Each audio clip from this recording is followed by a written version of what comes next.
সকালবেলা আমার দুই ছেলেকে স্কুলে দিয়ে বাসায় চলে আসলাম।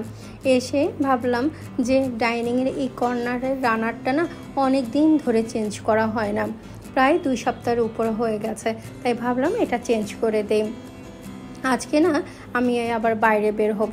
আমার ছোট ছেলের আজকে টিকা দেবে টাইফয়েডের, যার জন্য আমাকে আবারও স্কুলে যেতে হবে। সেই জন্যই ঝটপট একটু কাজ করে নিচ্ছি।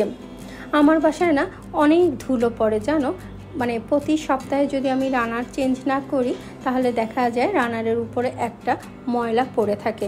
আর আমার না ময়লা রানার দেখলে না খুব খারাপ লাগে, মনে হয় কি পরিষ্কারই করিনি জায়গাটা।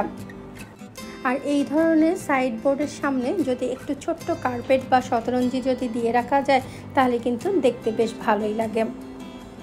আমাকে যেহেতু আবার বের হতে হবে সেই জন্য একটু ঝটপট নাস্তা করে নিচ্ছি। প্রথমে ভেবেছিলাম আমি নাস্তা করব না, খালি পেটেই চলে যাব।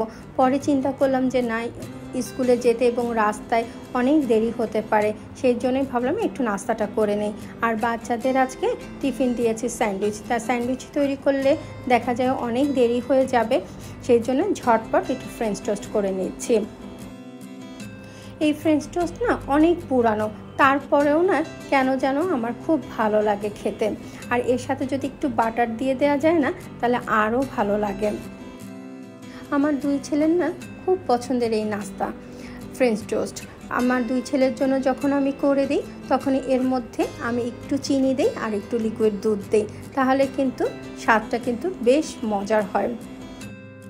আমার কাছে না ঝালের থেকে মিষ্টিটাই কিন্তু বেশি ভালো লাগে। আমার আবার দুই ছেলের তাদের আবার ঝাল ঝাল ভালো লাগে, সেই জন্যেই ঝালটা বেশি করা হয় মিষ্টির থেকে। এই ফ্রেঞ্চ টোস্ট না প্রায় সময় আমার সন্ধ্যার সময় নাস্তা করে দিতে হয়। আমার দুই ছেলেই বলে আম্মু আজকে একটু পাউরুটি দিয়ে কিছু বানিয়ে দাও। তা আমি বললাম কি ফ্রেঞ্চ টোস্ট? তো বলে হ্যাঁ ফ্রেঞ্চ টোস্ট বানিয়ে দাও। ওদের না এত ফেভারিট, ওরা মাঝে মাঝে বলে আমাকে স্কুলেও দিও কিন্তু টিফিনে।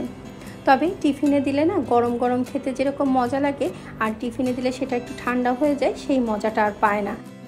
তখন আমার ছোট ছেলে বলে আম্মু এটা আর টিফিনে দিও না, আমরা যখন বাসায় থাকবো তখন দেবে। তাই আমি আজকে একটু কফি খাচ্ছি, ব্ল্যাক কফি। আমার না আজকে আর সকালবেলা আর দুধ চা খেতে ইচ্ছা করছে না, একটু ব্ল্যাক কফি খেতে ইচ্ছা করছে, যেহেতু একটু ঠান্ডা ঠান্ডা পড়েছে। আর ব্ল্যাক কফি খেলে না দেখবে কাজে কিন্তু অনেক এনার্জি পাওয়া যায়। যদিও আমি সবসময় বলি যে আমি চা লাভার একজন মেয়ে, কিন্তু তারপরও একটু কফি খেতে কিন্তু ভালোই লাগে। আমার কাছে না দুধ কফির থেকে বেশি ভালো লাগে ব্ল্যাক কফিটা, একটু স্ট্রং কম হবে বাট খেতে কিন্তু মজা লাগে। আমি না নাস্তা কিংবা বিকেলের চা খুব একটু আয়েশ করে খেতে পছন্দ করি। ঝটপট করে খেতে না আমার ভালো লাগে না, একটু আয়েশ করে খাবো, এটাই আমার কাছে ভালো লাগে। আজকে এতটুকুই, সবাই ভালো থেকো, সুস্থ থেকো।